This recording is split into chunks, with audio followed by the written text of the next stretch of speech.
ఇక బీఆర్ఎస్ నాయకులు సతీష్ గారితో మాట్లాడదాం. సో సతీష్ గారు, బీఆర్ఎస్ హయాంలో పార్టీ ఫిరాయించి వచ్చినటువంటి ఎమ్మెల్యేలపైన కనీసం ఒక విచారణ కాదు కదా, వాళ్ళ గురించి ఎక్కడా కూడా గప్చుప్ అన్నట్టుగానే మాట్లాడారు. ఇప్పుడు మళ్ళీ మీరు వచ్చి నీతులు చెప్తూ ఉండడం అసలు ఏ రకమైనటువంటి సంస్కృతి ఏది అని అడుగుతున్నారు. మీరు ఏంటనుకుంటున్నారు? ఎందుకు ఈ అనర్హత గురించి ఎందుకు డిలే అవుతోంది? సుప్రీంకోర్టు ఎందుకు ఆగ్రహం వ్యక్తం చేస్తోంది అని అనుకుంటున్నారు? ఇప్పుడు ఈ రాజ్యాంగం గురించి విలువల గురించి మాట్లాడే నైతిక హక్కు విలువలు ఈ కాంగ్రెస్ పార్టీకి అసలు లేదు. అయారాం గయారాం అనేది ఎక్కడ మొదలైంది కాంగ్రెస్ పార్టీ నుంచే విషయం అందరికీ తెలిసిన విషయమే. రెండవది, ఈరోజు ఎలక్షన్స్ వచ్చినప్పుడు మొన్న అసెంబ్లీ ఎలక్షన్స్ లో కాంగ్రెస్ పార్టీ ఎట్టి పరిస్థితుల్లో గెలవడానికి రాహుల్ గాంధీ గారు సైతం దేశవ్యాప్తంగా రాజ్యాంగాన్ని చేతులు పట్టుకొని ఒక గుర్తు మీద గెలిచిన అభ్యర్థులు ఇంకొక పార్టీలోకి వెళ్తే వాళ్ళు రాజీనామా చేసి వెళ్ళాలని చెప్పేసి రాహుల్ గాంధీ గారు చెప్పడం జరిగింది. అందులో భాగంగానే రేవంత్ రెడ్డి గారు కూడా చాలా సభలలో అసెంబ్లీ ఎలక్షన్స్ అప్పుడు తిరుగుతున్నప్పుడు ఒక గుర్తు మీద పార్టీ ఫిరాయింపులు చెందితే పార్టీ ఫిరాయింపు చేస్తే ఎవరైనా అభ్యర్థి రాళ్లతో కొట్టండి ప్రజలారా అని చెప్పి పిలుపునిచ్చిన సందర్భం.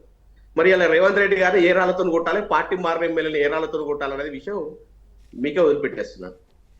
వీళ్ళు ఇంత క్లియర్ గా రాజ్యాంగాన్ని చేతిలో పెట్టుకుని వాళ్ళ అబద్ధపు మాటలు చెప్తూ ఇప్పుడు పోనీ పార్టీ మారిరు అంటే మారిరని చెప్పుకునే పరిస్థితులు కూడా ఇలా కాంగ్రెస్ పార్టీ నాయకులు లేరు, ఇటు మారిన రోడ్డు కూడా లేడు.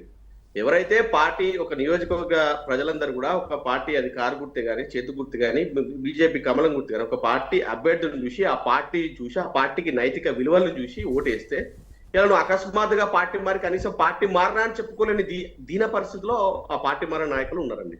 మరి మీరెందుకు సస్పెండ్ చేయట్లేదు? వాళ్ళపైన మీరు కదా యాక్షన్ తీసుకోవాలి, మీరెందుకు యాక్షన్ తీసుకోవట్లేదు? ఇప్పుడు వాళ్ళు ఉన్నారా లేరా అనే విషయం క్లారిటీగా చెప్పట్లేదు. ఉన్నామని చెప్తున్నారు కదా, వాళ్ళ జీతభత్యాల్లో నుంచి ప్రతి నెల పార్టీ ఫండ్ కింద 5,000 మీ అకౌంట్ లోకి జమ అవుతున్నాయి. మరి అంతకంటే ఇంకేం కావాలి నిదర్శనం? వాళ్ళు మీ పార్టీలో ఉన్నట్టే కదా. మేము కోర్టు న్యాయస్థానాన్ని నమ్ముకున్నామండి. గతంలో రేవంత్ రెడ్డి గారు కానీ కాంగ్రెస్ పార్టీ కానీ ఎన్నో సందర్భాల్లో కోర్టుకు ముట్టుకెళ్ళేసే సందర్భాలు ఉన్నాయి. ఇలా మేము న్యాయస్థానాల మీద చట్టాల మీద విలువ ఉంది, మేము కోర్టుకు వెళ్ళడం జరిగింది. ఇలా కోర్టు కూడా గతంలో తీర్పునిచ్చే సందర్భంలో రీజనల్ టైం కావాలని అడిగితే కోర్టు కూడా ఏమని చెప్పింది, మీకు రీజనల్ టైం అంటే ఎంత, 5 ఏళ్ల కాల పరిమితి టైం అని చెప్పి హేళన వేసి ముట్టిగా వేసి పంపించింది. అప్పుడు కూడా సిగ్గురాలేదు. దీని తర్వాత మరి ఇలాంటి కూడా ఇవాళ అంతా తెలంగాణ రాష్ట్రంలో ట్రెండింగ్ ఏంటండి, న్యూ ఇయర్ సెలబ్రేషన్స్ ఎక్కడ అని అందరూ ట్విట్టర్ లో కానీ సోషల్ మీడియాలో కానీ పోస్టులు పెడతారు. వాళ్ళ ట్రెండింగ్ వర్డ్ అదే, న్యూ ఇయర్ సెలబ్రేషన్స్ ఎక్కడ. మీరు ఒక అడుగు ముందుకేసి సుప్రీంకోర్టే అలాంటి వ్యాఖ్యలు చేసినట్టుగా ప్రచారం చేస్తా ఉన్నారు. న్యూ ఇయర్ సుప్రీంకోర్టు చెప్పిందనే కదండి ఇప్పుడు బయట ప్రచారము, బయట మీడియాలో వస్తుంది అన్ని విషయాలు కూడా. ఇలా గతంలో 3 నెలల టైం ఇచ్చారు.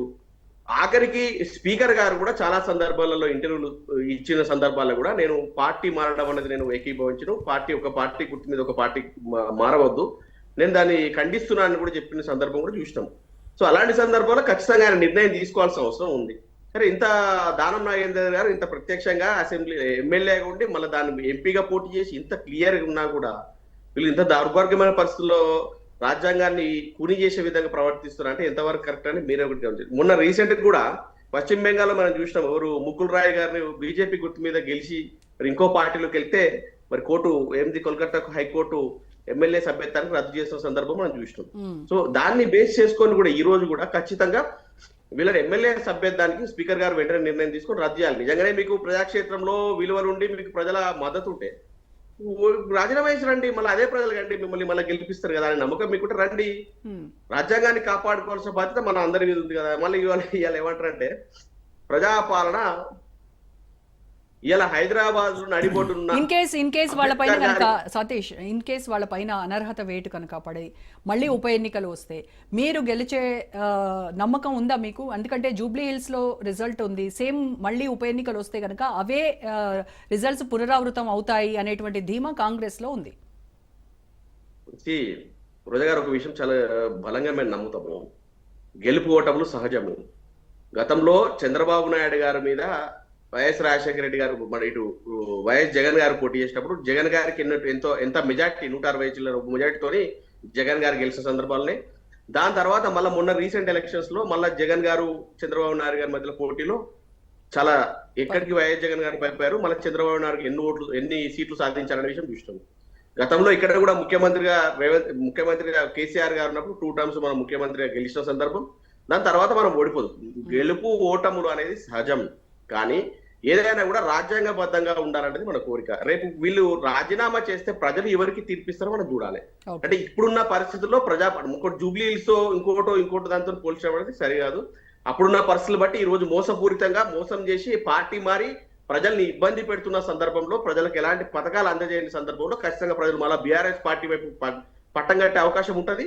బీఆర్ఎస్ పార్టీ వైపు మొగ్గు చూపుతారు, అది వేరే విషయం. కానీ రైట్. మొట్టమొదటి ఈ రోజు మనం కోరుకునేది ఏంటంటే రాజ్యాంగ ఈ కోర్టులను, చట్టాలను, న్యాయస్థానాలకు విలువలిచ్చే సంస్కృతి మనం నేర్చుకోవాలి. ఇది కాంగ్రెస్ పార్టీ ముఖ్యంగా నేర్చుకోవాలని చెప్తా ఉన్నాం. రైట్.